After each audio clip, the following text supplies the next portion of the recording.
Seja bem-vindo ao Conversa Capital. Recebemos esta semana Vera Eiró, presidente da ERSAR, a entidade reguladora dos serviços de águas e resíduos. Muito obrigada por estar aqui com a Antena 1 e com o Jornal de Negócios. Como sempre acontece, começo por lhe perguntar o que é para si neste momento capital em Portugal. Antes de mais, muito obrigada pelo convite. É um gosto estar aqui.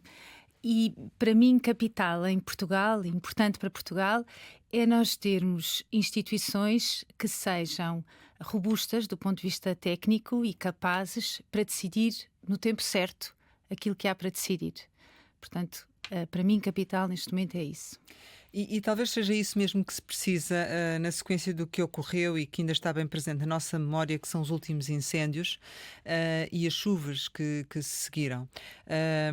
A Ministra do Ambiente e da Energia já mostrou preocupação relativamente à qualidade da água nos concelhos mais afetados pelos incêndios. Do seu ponto de vista, há razões para isso e eventualmente, que cuidados é que serão necessários? É sabido que quando há incêndios e seguidos de chuva, é possível que haja escorrências dos incêndios e, portanto, das cinzas e do resultado dos incêndios que, infelizmente, podem naturalmente escorrer para os rios. E, portanto, os rios sendo a fonte da captação de água para consumo humano, essa é uma preocupação que não é nova do ponto de vista técnico, é algo que é antecipável e nós sabemos bem no setor que há esta interferência entre os incêndios e aquilo que pode ser a qualidade da água para consumo humano. E, portanto, há cuidados acrescidos que se tem que ter. Em 2017 já foram emitidas recomendações na altura dos incêndios para as entidades gestoras para garantir a monitorização mais apertada, para garantir algum tipo de barreiras à escorrência das cinzas para as captações. E Recomendações que são válidas, né? Continuam válidas, sim. Que nós relembramos e, portanto, também a ERSAR, na sexta-feira passada, relembrou essas recomendações a todas as entidades gestoras, a Agência Portuguesa do Ambiente também, e depois no terreno há um trabalho que é feito em função das características do incêndio e do impacto que podem ter para alguma captação que esteja nas proximidades.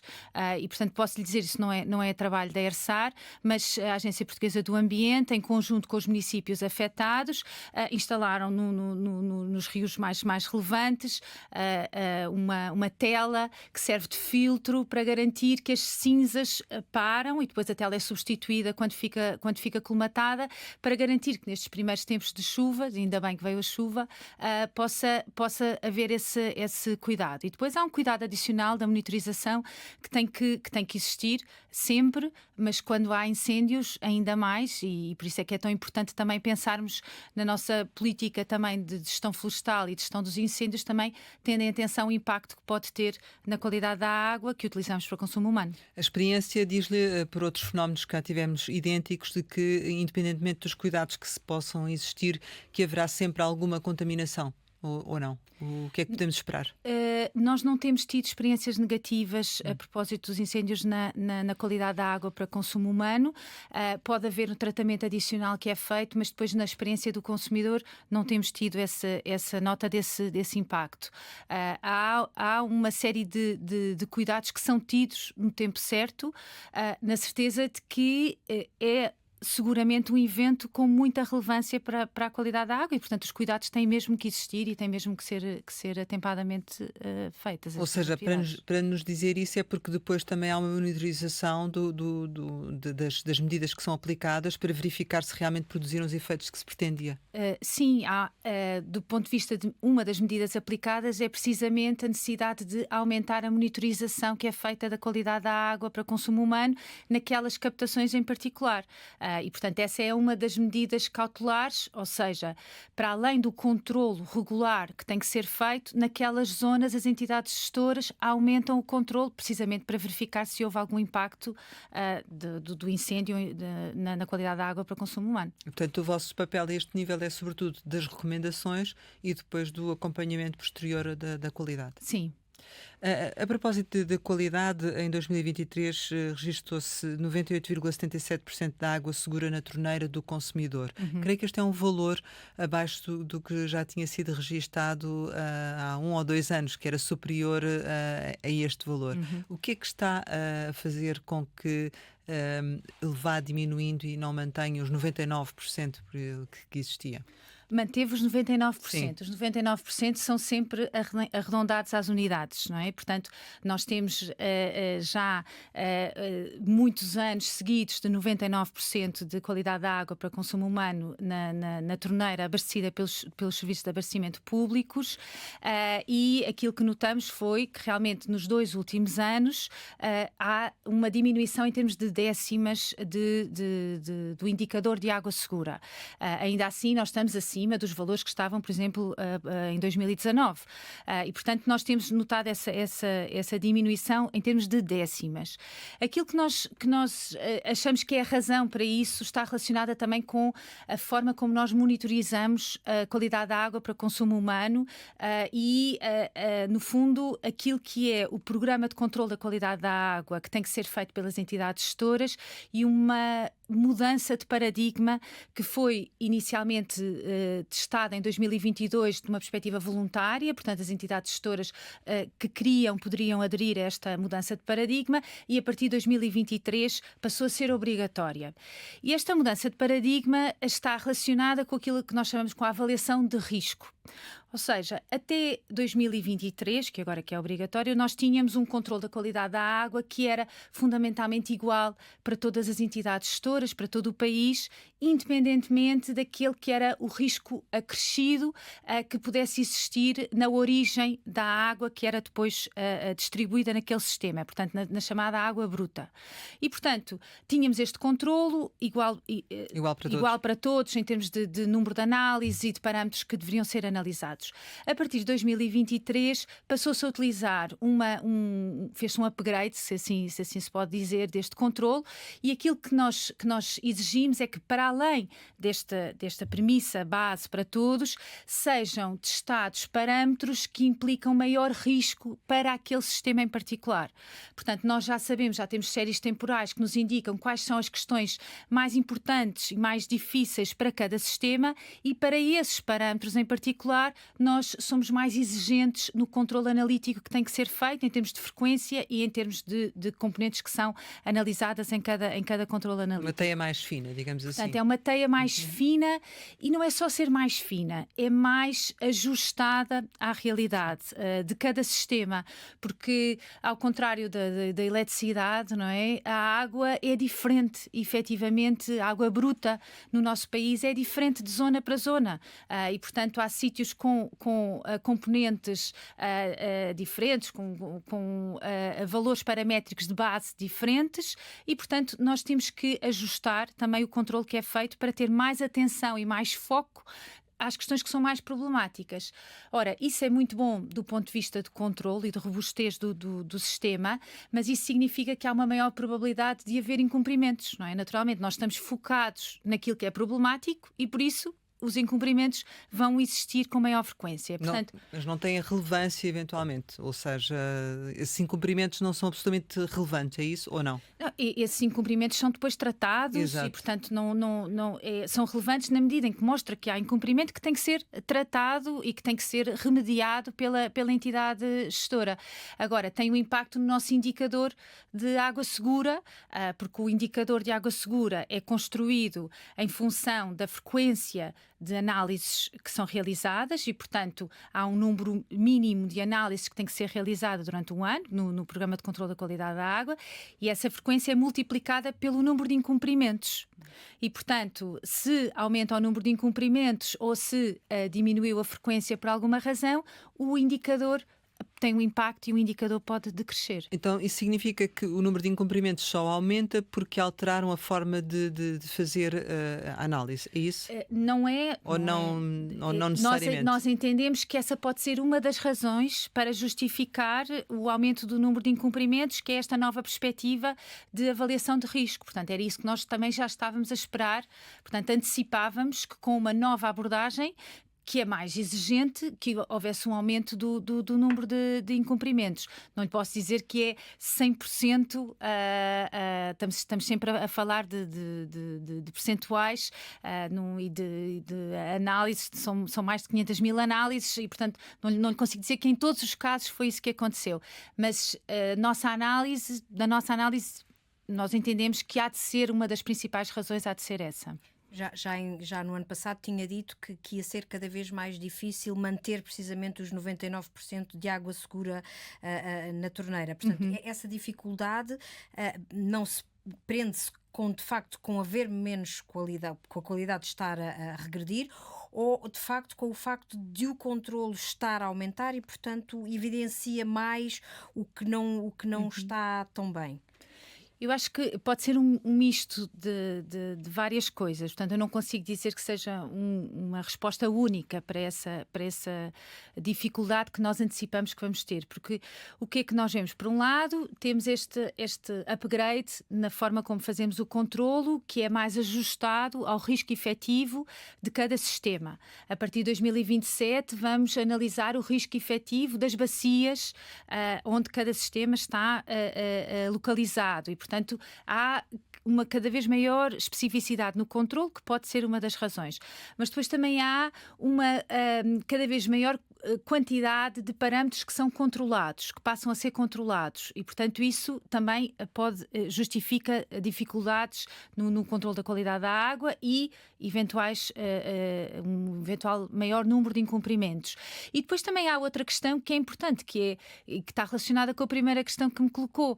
O que nós fazemos tem um impacto na qualidade da água que consumimos. Portanto, os incêndios, a escassez de água em algumas zonas, a própria atividade económica e as corrências dessa atividade económica, seja a agricultura, seja também o turismo, o que quer que seja, são sempre atividades que têm um impacto mais direto, mais indireto na água que consumimos, ou melhor, na atividade de tratamento da água que nós consumimos. Só para fechar aqui o tema da qualidade, há uma questão importante que, de facto, é a percentagem de portugueses que ainda não consome água da rede, ou seja, que se abastece, são 11% de portugueses que consomem água de poços e furos, e esta água não é controlada e pode eventualmente constituir um perigo de saúde pública.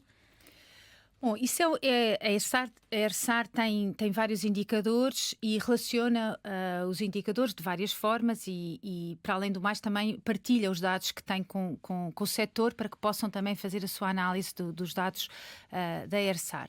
E realmente, um indicador que nós trabalhamos, trabalhamos dois indicadores que vão direto à sua pergunta, que é, em primeiro lugar, o da acessibilidade, ou seja, a questão de saber se há rede pública de água acessível às pessoas em geral, não é? Portanto, ainda não estamos nos 100%, mas estamos próximos disso, no abastecimento de água. Chega a quantos por cento? Estamos acima dos 95%. Agora, não lhe sei dizer o número exato, mas estamos próximos dos 100%.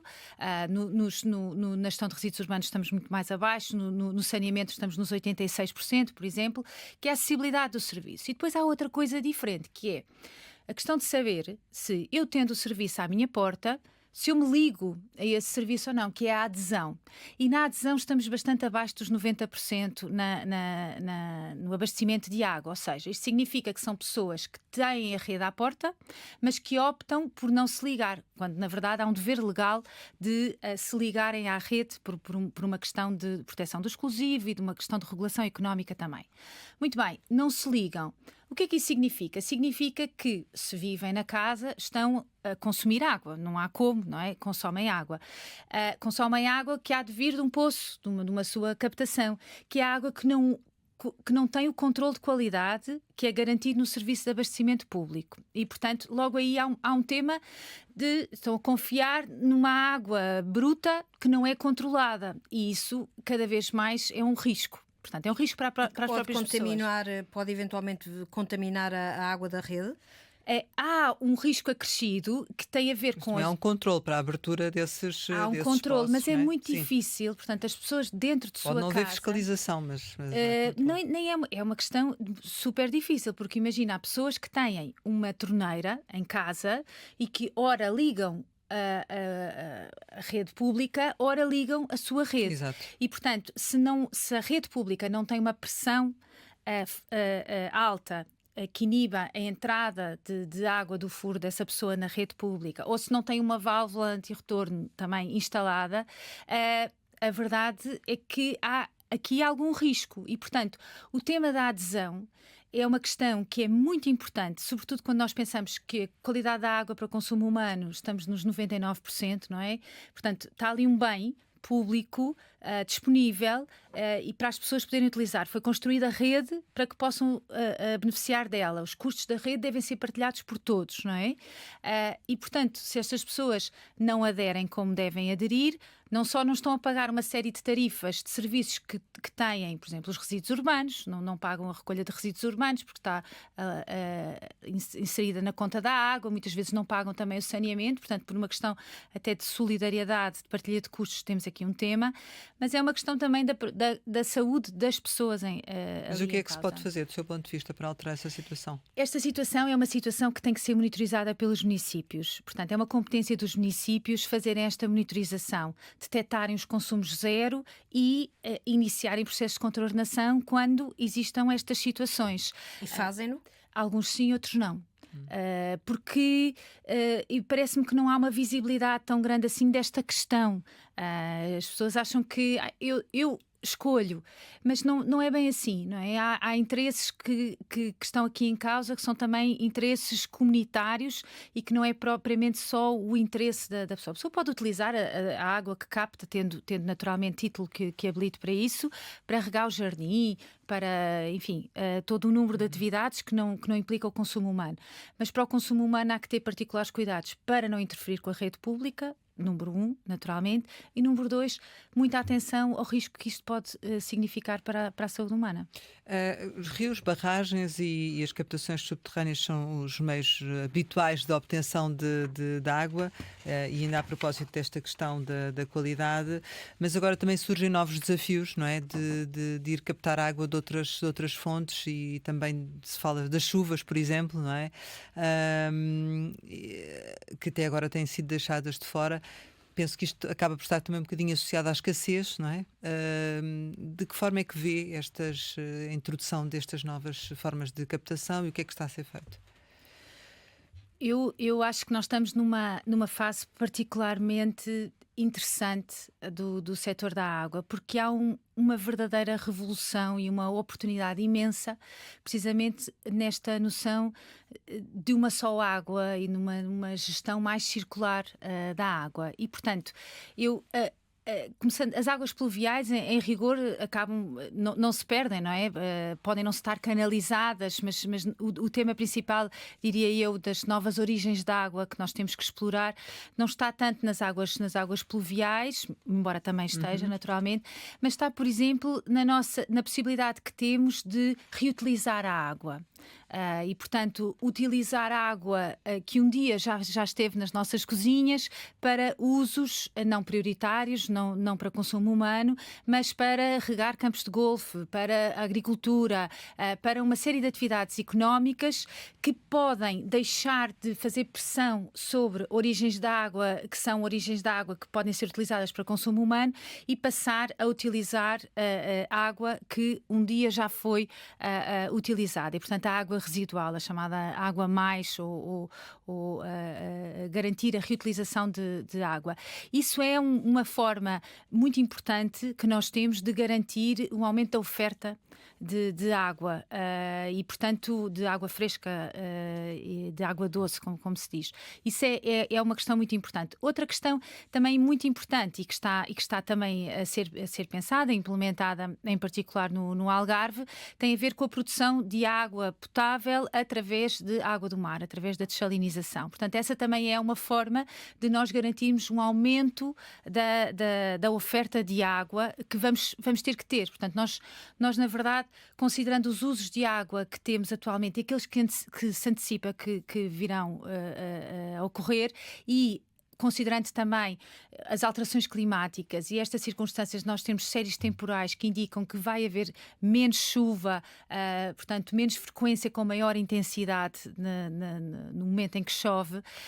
Nós percebemos que há aqui duas tendências que temos mesmo que acompanhar, que é, por um lado, reduzir a procura sendo mais eficientes e, portanto, reduzir as perdas que temos no sistema urbano e noutros sistemas, na agricultura também, mas no sistema urbano é o que eu conheço melhor, reduzir perdas e que é diminuir a procura e aumentar a oferta, reutilizando a água e produzindo água através da E em desalinização. que ponto é que estamos, do seu ponto de vista?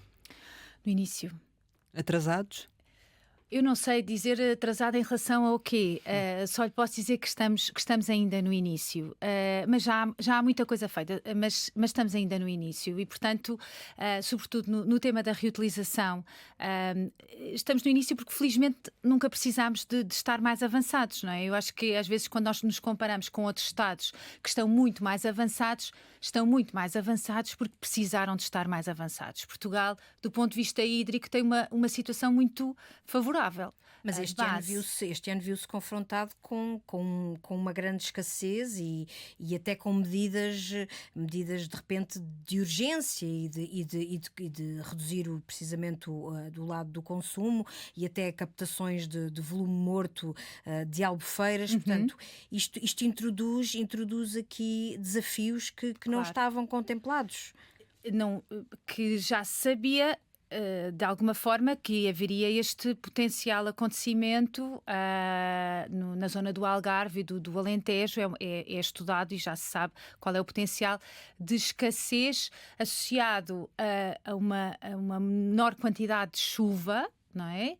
Portanto, a menor ocorrência de pluviosidade, por um lado, e por outro lado, um aumento dos usos.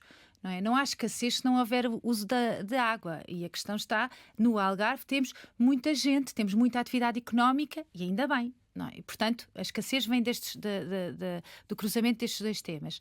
Mas nós estamos no início, por exemplo, na reutilização.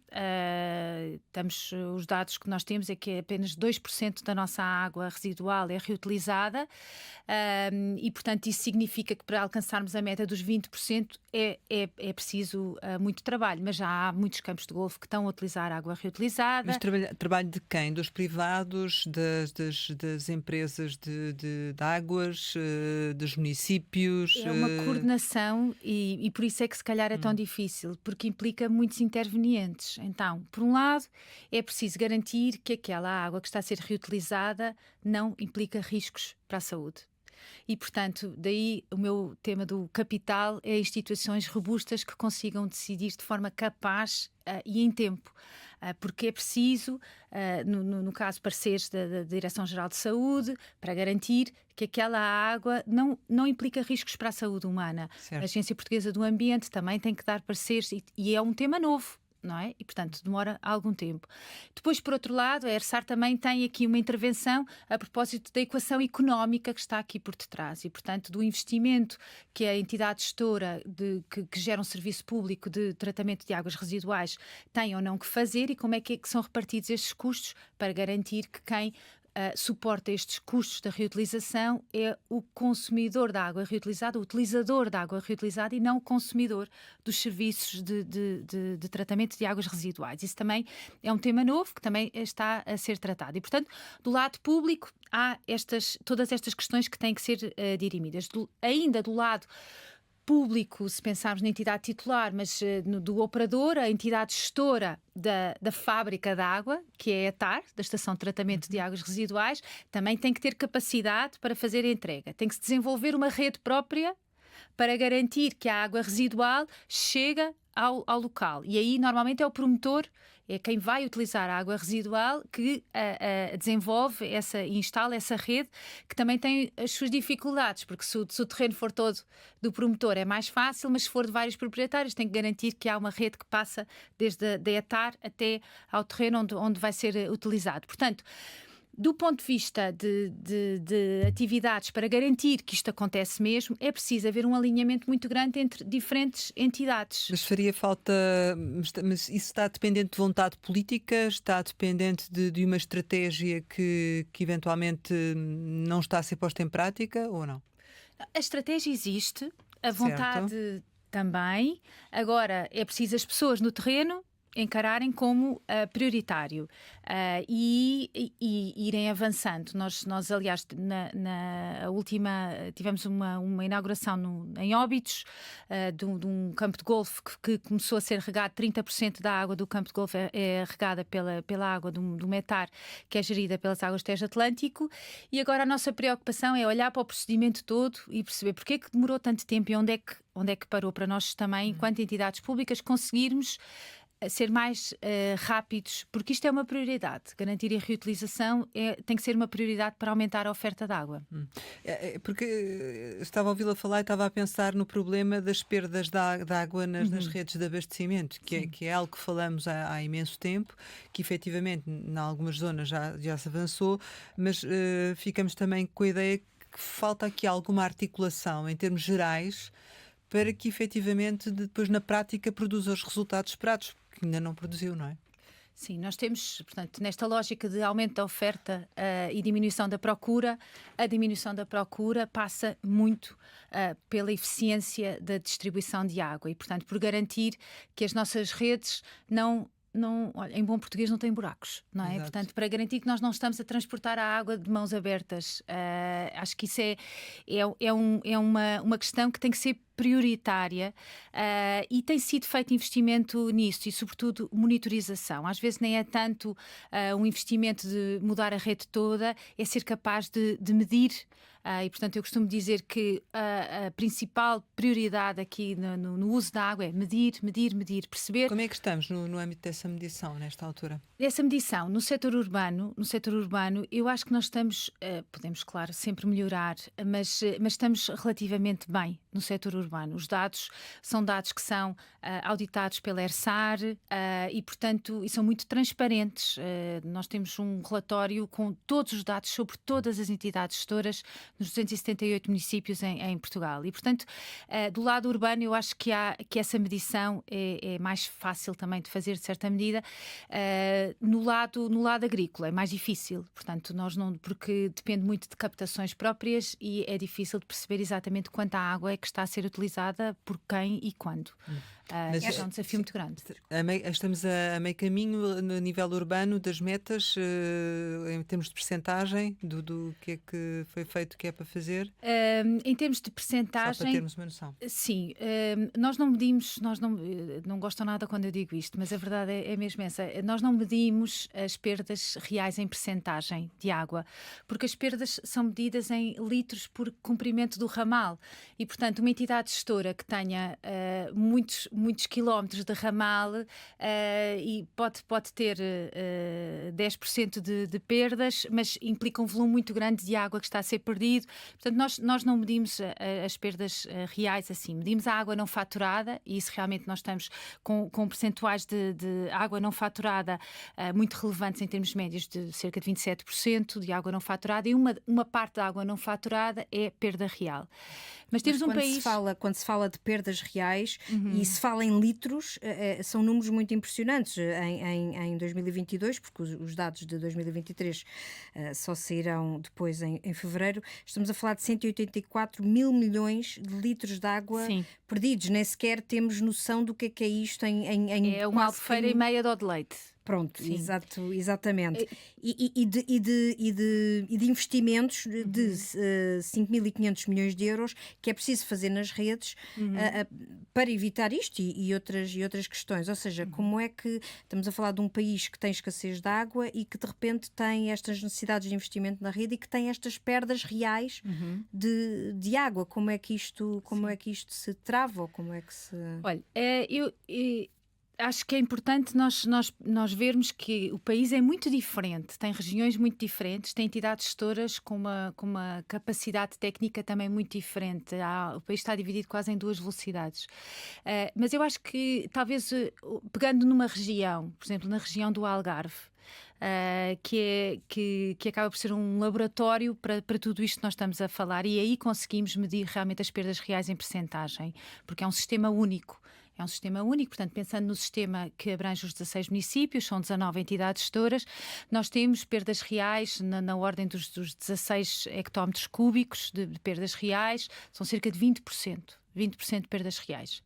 A desalinizadora vai produzir mais ou menos o mesmo que se perde. São cerca também de 15 hectómetros. Agora vai mudando o volume, mas acaba por ser equiparado o volume que se vai produzir ao volume que é perdido. Se não houvesse perdas, escusava-se de se investir milhões numa dessalinizadora? Não sei se escusava, porque a dessalinizadora também tem aqui um papel de resiliência e de quase de seguro, que é importante também ter para aquela zona em particular, mas seguramente nós garantíamos mais água para ser consumida, quase equiparável àquilo que a dessalinizadora vai produzir, se conseguíssemos controlar as perdas reais. Mas há investimento que está a ser feito pelos municípios nesta matéria. Portanto, as prioridades estão lá. Agora, é um trabalho difícil. Nós temos que garantir, por exemplo, que os tarifários que são aplicados são tarifários que proporcionam condições ou de acesso a financiamento, ou eles próprios garantem alguma robustez financeira da entidade gestora para fazer face aos custos necessários para o investimento nas redes, naturalmente, e isso é uma realidade que nós não estamos muito longe de conseguir em Portugal, isso seguramente. Ainda em relação à dessalinizadora, constatamos, por exemplo, que há unidades hoteleiras que têm essas dessalinizadoras mais pequenas para as suas unidades, mas queixam-se, por exemplo, que só podem utilizar aquela água nas regas dos jardins, que não podem utilizar, por exemplo, para banhos nas casas de banho ou para outros fins. Não faria sentido fazer aí uma alteração da legislação, ou seja, permitir que haja um outro tipo de aproveitamento? Isso demora muito tempo, é complexo? Enfim, isso eu acho que é um tema que vai sempre ser pensado no futuro, porque, como disse no início, nós estamos num momento de absoluta revolução também, porque esta capacidade de produzir água, não é? Que nós não tínhamos até agora, e com a dessalinização vem uma forma nova de produzir água que depende apenas dos custos económicos e em particular do custo da energia que é necessária para fazer a dessalinização. Agora, a verdade é que para consumo humano o tema coloca-se de forma muito semelhante ao que acontece com as captações nas casas das pessoas, que é, por um lado, nós temos que garantir que a rede existe e é mantida e, portanto, para mantermos a rede e o serviço público de abastecimento de água, nós temos que garantir procura. Pronto, e portanto é um negócio de rede, não há especificidade nenhuma relativamente a isso. Portanto, do ponto de vista económico, temos exclusivos de abastecimento de água que assentam precisamente nesta circunstância de haver uma indústria de rede e nós temos que garantir aqui a existência do serviço. Portanto, isto do ponto de vista económico. Depois temos, do ponto de vista da qualidade da água, também a necessidade de garantir que esta água cumpre todos os parâmetros para assegurar a qualidade da água para consumo humano. Não quer dizer que não venha a garantir. Nós temos situações em que... Mas não é esse o caminho que tem que ser feito, digamos assim. Mas não é esse o mainstream, como se diz. Portanto, não é esse o caminho e não é necessário. Não é necessário para consumo humano que haja... Pode ser necessário para outros fins, lá está. Para regar os jardins, para a agricultura, claro para que já sim. é esses os fins que estão Para já, sim, estão para já, definidos. sim. Vamos falar sobre a questão do preço, é uma questão também sempre muito sensível, sobretudo para os consumidores, e a questão é, os portugueses, do seu ponto de vista, continuam a pagar demasiado barato pela água e pela recolha dos resíduos urbanos, ou nem por isso, e a análise tem que ser feita caso a caso? Esta pergunta é realmente muito, muito sensível, porque eu acho que ninguém nega que a fatura da água é a fatura mais baixa que tem nos serviços públicos essenciais, comparados com a eletricidade, com o gás, e até se nós considerarmos que é essencial a televisão por cabo, portanto, quer dizer, é sem dúvida a fatura mais baixa no que respeita aos serviços públicos essenciais. E isso acontece porquê? Porque é que a água, sendo uma coisa tão essencial, é o mais barato? por ser, quer dizer, não, a água, repare, o ar é grátis e é também muito essencial, não é? Portanto, não é por ser essencial que tem que ser caro, claro que não é de toda essa a perspectiva. Agora, por ser essencial, tem que ser valorizado de forma adequada e tem que ser garantido que haja uma cobertura dos custos de exploração dos serviços pela fatura que é paga pelos consumidores. Pode haver tarifários sociais, claro que sim, e deve haver, e nós recomendamos Em todo o nesse país? sentido, em todo o país, para apoiar quem mais precisa, claro que sim. Tarifários que garantam a equidade das famílias numerosas, claro que sim, também é esse o entendimento da ERSAR, mas em geral nós temos que ter um tarifário que garanta a cobertura dos custos de exploração deste serviço. Isso tanto no abastecimento de água, como no saneamento, como nos resíduos sólidos, na gestão de resíduos sólidos urbanos. Sendo que os custos também são diferentes consoante as zonas do país. Os custos são diferentes consoante as zonas do país e, portanto, nós não vamos ter nunca a mesma, a não ser que haja uma decisão política no sentido de uniformizar, e então aí é perequação é uma decisão política, mas tendo esta perspectiva de que cada um está a pagar os custos do serviço que está a receber, considerando a sua entidade gestora e considerando a área geográfica onde mora. E, portanto, isso vai ser sempre diferente no abastecimento de água em particular. Nós temos uma orografia muito diferente no país e temos outra coisa que também é importante, que é, lá está a questão da rede. Quando a rede é partilhada por muitos, esses muitos pagam menos do que quando a rede é partilhada por poucos, não é? Isso Mas acha assim. que há muitas disparidades, que devia de haver uma uniformidade maior ou não? As disparidades que existem são muito injustas, na verdade, porque significam, a grande maioria dos casos, significa que a tarifa está a ser subsidiada implicitamente pelo município. E, portanto, no fundo, isto significa que a tarifa não está a garantir a cobertura dos gastos do serviço e que há um subsídio implícito do município àqueles serviços e que subsidia de forma igual quem precise e quem não precise. Os municípios continuam a cobrar de menos pelos serviços de abastecimento de água, de gestão de saneamento, de gestão de resíduos. Portanto, no fundo é essa a questão. O que cobram não cobre aquilo que gastam com esses serviços. Sim. Há quase 100 municípios que têm uma cobertura de gastos abaixo dos 85%. E depois isso significa... Mas em termos médios. Sim, fazem por uma decisão política, ou seja, não é uma decisão económica, é uma decisão política. Fazem-no, quer dizer, as contas nem sequer são apresentadas muitas vezes aos municípios, não sabem exatamente quanto. Eu às vezes penso, pelo menos coloquem na fatura quanto é que estão eventualmente a subsidiar, mas isso não acontece, portanto não há muita transparência a este propósito. E depois nós temos, na verdade, uma disparidade tarifária, quer dizer, pensando só no abastecimento de água, temos municípios a cobrarem 4 euros e 13 cêntimos por 10 metros cúbicos de água, ou seja, 40 cêntimos por 1000 litros de água, e municípios que cobram 22 euros por 10 metros cúbicos, ou seja, 2 euros, 2,2, 2,3 por 1000 litros de água, que ainda assim significa que, fazendo a média, 1000 litros de água em Portugal custa menos do que 3 cafés. Portanto, e quem é que está? Há um que está a cobrar menos e o outro que está a cobrar mais, ou não? Nesse exemplo que deu. Neste exemplo que dei, há um que o que está a cobrar muito a menos, portanto, há um que está a cobrar muito a menos. O que está eventualmente acima dos 100% é muito residual. Mas temos também situações contrárias, ou seja, municípios que estão a cobrar a mais do que aquilo que é suposto, ou não? Temos algumas situações onde há, no fundo, cobertura de gastos acima dos 100%, isso também é algo, portanto, a ERSAR, o que é que faz? A ERSAR, considerando que há um monopólio, não é? Analisa os preços que são praticados para garantir que os serviços são sustentáveis e, portanto, não devem ser baixos demais, porque isso coloca em causa a sustentabilidade dos serviços.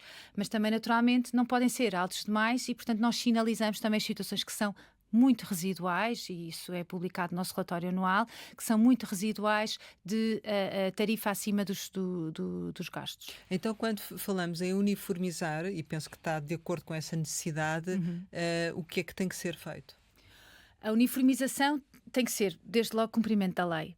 Todos devem cumprir a lei. E a lei das finanças locais é muito clara a este propósito. Os custos de exploração devem ser pagos pelos utilizadores do sistema.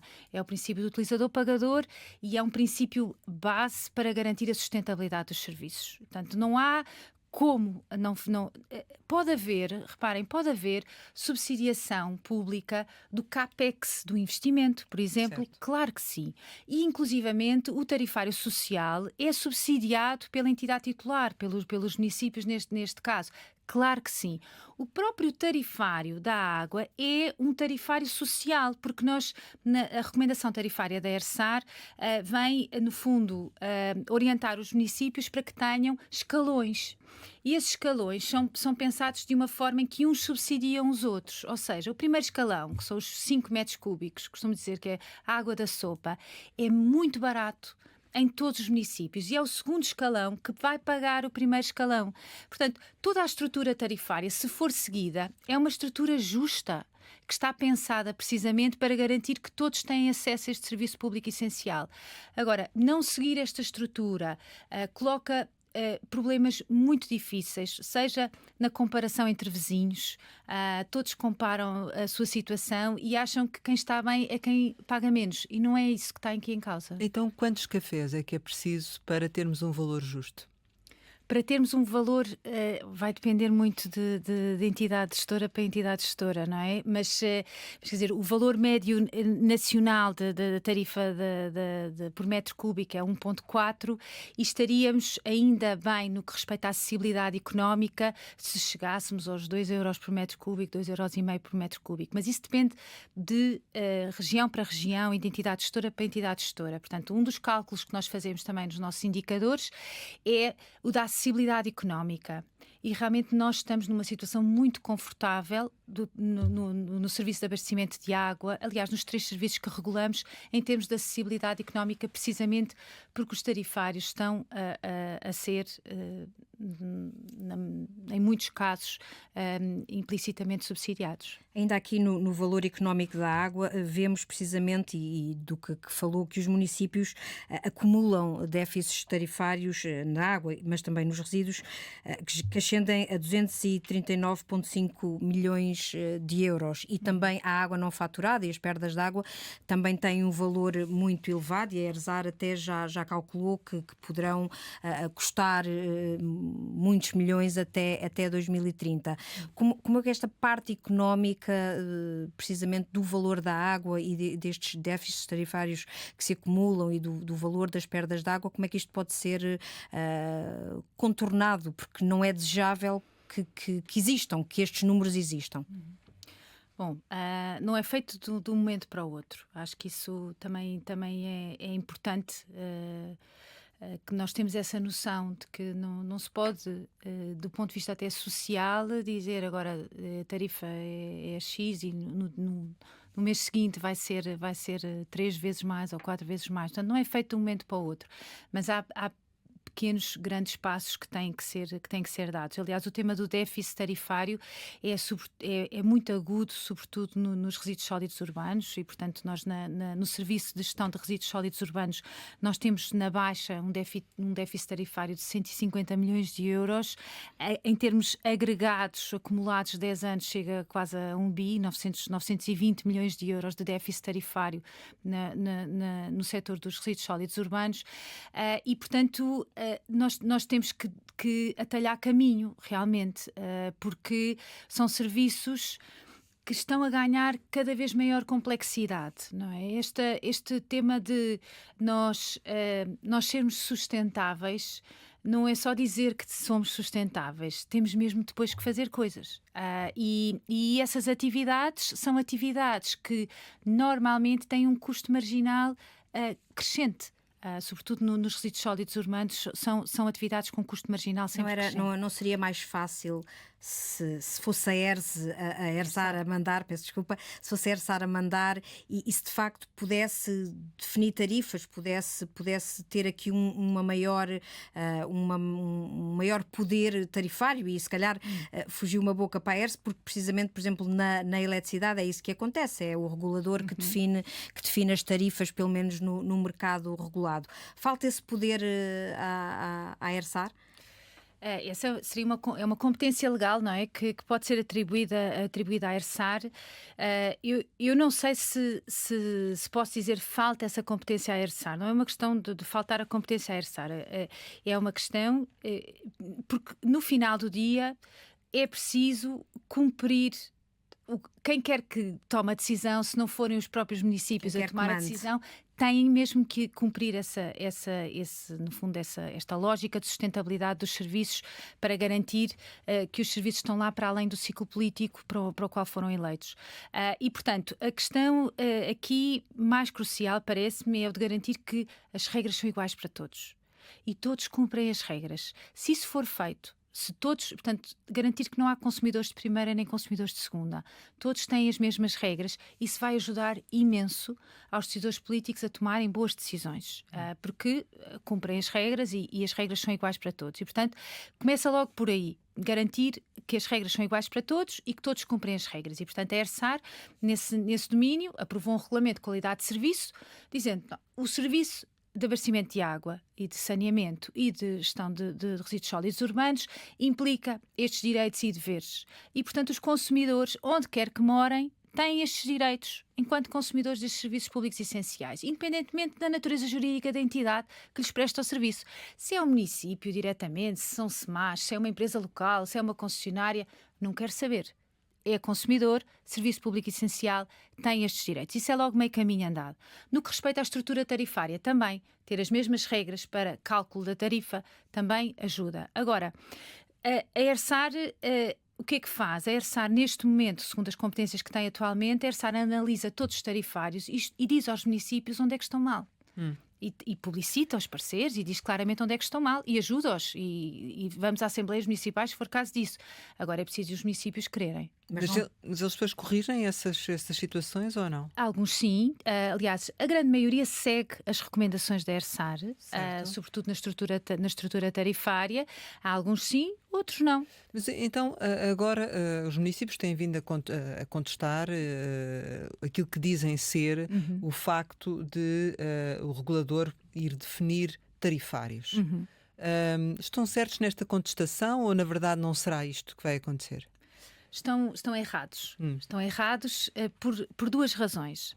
A primeira é porque, pelo menos a proposta legislativa relativamente à qual a ERSAR deu parecer, não implica de forma alguma que seja a ERSAR a determinar o tarifário na baixa. Portanto, a proposta legislativa que nós vimos e que demos parecer implica três coisas. É voltar ao regime que estava em vigor até 2020 e implica que a ERSAR determina a tarifa na alta. E, portanto, isto significa que é uma tarifa que vai ser aplicada sobretudo ao Grupo Águas Portugal, não é aos municípios, e isso é em benefício dos municípios, a salvaguardar a posição dos municípios, portanto, tarifa na alta. Mas tinham perdido essa e agora, em 2021, portanto, e agora recuperam. Com a Lei do Orçamento do Estado de 2021 foi-nos retirada essa competência e, portanto, nós, desde então, fazemos o parecer sobre a tarifa que deve ser e, verdade seja dita, que o Governo tem sempre seguido o parecer da ERSAR. Portanto, esse é o tema de definição, de alteração da competência tarifária da ERSAR, é só na alta. Certo. Depois,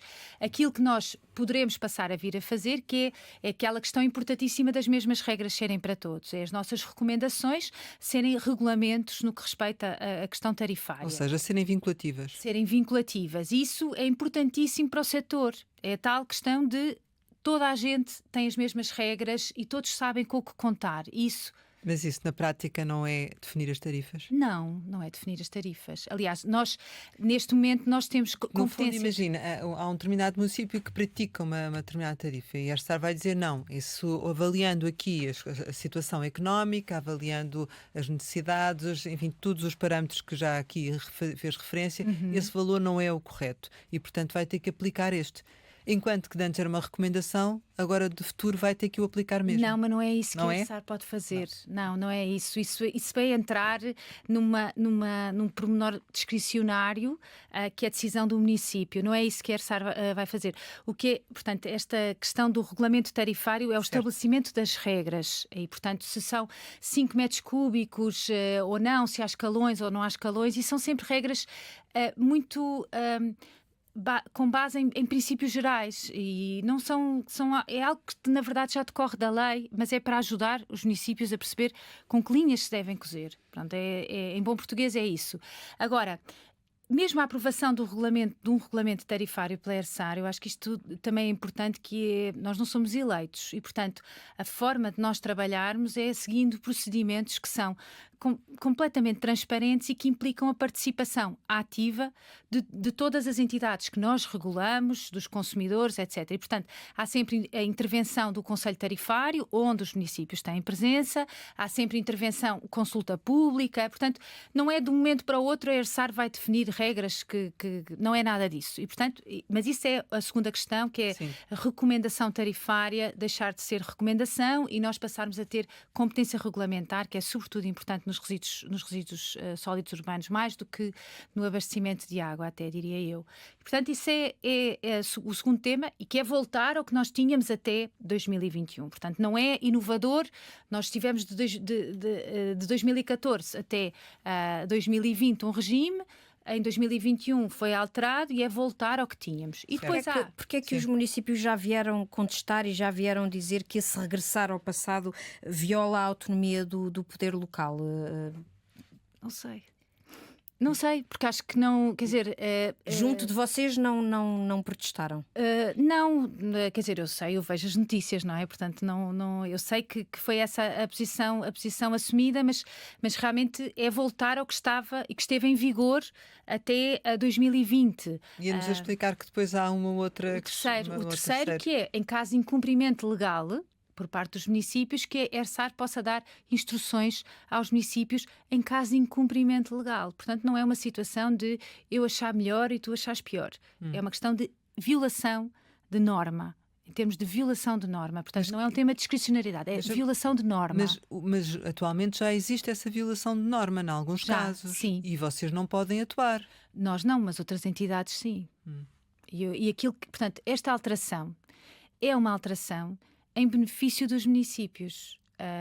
Portanto, é uma alteração, por isso é que o setor, se virem comunicações técnicas até do setor, isto é uma alteração que é uma alteração boa para os serviços. É voltar a uma situação que nós já tivemos e que deixámos de ter. Mas então explique-me o seguinte, se é uma alteração boa... Sim. Os municípios que neste momento estão, que têm preços, que fazem preços aos consumidores que estão abaixo daquilo que é suposto, considerando os parâmetros para a definição desse preço, vão ter que alterar isso, porque estão em incumprimento, ou não? Mas sempre teriam, não é por haver uma instrução da ERSAR. Mas teriam. nunca o fizeram. Mas nunca o fizeram. Portanto, agora terão de o fazer mesmo. Não é agora, sempre teriam. Vão ter mais uma entidade... no fundo, também a apoiar. Depois a questão mas também é uma questão. O que eu digo é assim: o nível de atuação da própria ERSAR será robustecido. Claro que sim. Portanto, Claro que sim. Por isso, poderão efetivamente impor, em caso de incumprimento, um valor. Um valor, não. Não. Um valor, não. Mas uma instrução de como garantir o cumprimento da lei, sim. Mas ou seja, um valor como chegar ao valor certo. Sim. Uma instrução no sentido de chegar não ao há um valor certo ao cêntimo, está a ver? Vamos fazer o cálculo certo, digamos sim, assim. Ajudar a fazer o cálculo, sim. Sim. E, portanto, segundo percebi também daquilo que nos dizia, os municípios não lhe bateram ainda à porta a contestar. Não. Mas a sua intenção é dialogar com eles? Nós temos uma ótima relação com os municípios. Eu acho que isto a perspectiva da ERSAR sobre os municípios é a seguinte: nós estamos lá para os ajudar.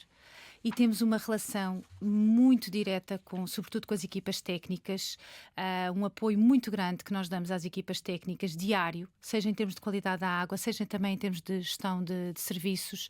Nós ajudamos-los a reportar à ERSAR, fazemos, no fundo, porque as contas são auditadas também pela ERSAR, para além de serem contas auditadas, são auditadas do ponto de vista regulatório pela ERSAR, o reporte que é feito, nós validamos esse reporte, nós apoiamos os municípios, há municípios que precisam mesmo de apoio e nós estamos lá para apoiar. Portanto, a nossa perspectiva é sempre de colaboração com os municípios e acho que isso não há por isso é que não me vêm bater à porta, Certo. porque tem sido mesmo nós trabalhamos em conjunto com todas as entidades gestoras e isto faz parte do equilíbrio do setor. Agora, há uma questão que eu até como jurista penso muito nisso, que tem a ver com o tema da autonomia local, que não resulta da Constituição que esta seja competência dos municípios, portanto é uma competência que resulta da lei ordinária, não é uma competência constitucional. Mas acho que é importante nós também começarmos e já pensamos nestes temas da seguinte forma: as questões ambientais e de sustentabilidade e estes serviços que nós regulamos assentam muito numa componente ambiental, são questões que ultrapassam os interesses locais. E, portanto, há aqui a necessidade de nós garantirmos, eu costumo dizer, isto é um espaço de condomínio de interesses. E, portanto, a entidade reguladora tem um papel aqui de proteção, naturalmente, das entidades gestoras, de garantia, naturalmente, da autonomia dos municípios, mas também e, sobretudo, proteção dos consumidores. E dos consumidores que estão cá hoje e daqueles que vêm amanhã. E, portanto, acho que isso não pode ser de outra maneira. E, por isso, quando o tema da autonomia local, que tem que ser visto e tem que ser protegido, e não há dúvida nenhuma sobre isso, tem que ser também, de alguma forma, conciliado com interesses que são interesses nacionais. E, portanto, nós preocupamos-nos tanto em Lisboa com a escassez de água no Algarve, como quem habita e mora no Algarve. Porque, como já nos explicou, se efetivamente a lei atual fosse aplicada tal como é suposto, havia mais uniformidade em termos nacionais. Havia, seguramente. E isso é uma porta aberta, essa uniformidade é uma porta aberta e necessária para uma maior solidariedade quando é necessário haver aqui a gestão de escassez, por exemplo, e gestão do investimento. E, portanto, acho que isso é um ponto muito importante. A ERSAR não pode e vai continuar a não poder, de facto, definir os tarifários, mas pode, por exemplo, exigir aos municípios que que tenham uma tarifa social, que tenham uma tarifa para famílias numerosas, ou aí também vai continuar a ser só recomendação e... Eu não consigo falar do que é que serão as competências futuras, porque nós dependemos sempre do legislador e eu não sei, eu costumo dizer, só quando vierem da área da República é que acredito no que é que efetivamente está em vigor e, portanto, a minha confiança é no Diário da República. Agora, nós fazer, portanto, a questão das famílias numerosas, dos tarifários sociais, é algo que nós já fazemos. E, portanto, em termos de recomendação tarifária, nós fazemos essa recomendação e de forma bastante veemente. E há muitos municípios que seguem, há outros que não. Mas o tarifário social não é obrigatório pela via legislativa, na verdade. Portanto, o desenho não está Mas muito claro. Mas devia ser, seguramente. Sim, seguramente. Nós não podemos falar sobre tarifários e sobre a necessidade de garantir a cobertura de gastos de uma perspectiva de serviço público essencial sem ter estas duas faces da mesma moeda. E, portanto, um tarifário justo é um tarifário que é social também. E, portanto, isso tem sido sempre o diálogo da ERSAR, a este propósito, é sempre neste sentido. E por isso temos feito muita pressão também para que isso seja implementado em Portugal. Alguma expectativa para o próximo Orçamento do Estado? Estou-me a referir à área que tutela também. Não tenho assim expectativa nenhuma a esse propósito. Eu espero que não venha. Foi numa lei do Orçamento do Estado que foram alterados os estatutos da ERSAR. E pode acontecer, não é? E pode sempre acontecer. Portanto, eu espero que não venham muitos cavaleiros orçamentais, como se diz em legalês. E, portanto, porque acho que é importante que o orçamento seja mesmo um orçamento. É importante que venha a ser aprovado. Agora, não tenho assim expectativa nenhuma nenhuma a este propósito. Chegamos ao final e, como habitualmente, lançamos algumas palavras para uma resposta rápida. A primeira é colégio poeta. Infância. Jesuítas. Amigos. Universidade Nova. O sítio onde aprendi a ser jurista. Águas de Portugal. Essenciais. Ministra do Ambiente. Competência esperada. Sustentabilidade. Futuro. Eutanásia. Discutível. Corrupção. Não pode existir. Filhos. Uma graça. Mãe. Memórias. Saudade. Imensa. Tempos livres. Todos os que puder ter. Portugal. Tudo. Vera Herói, muito obrigada por ter estado aqui com a Antena 1 e com o Jornal de Negócios. Pode rever este Conversa de Capital com a Presidente da ERSAR nos sites da RTP. Nós regressamos para a semana, sempre neste dia, esta hora. E claro, contamos consigo. Obrigada.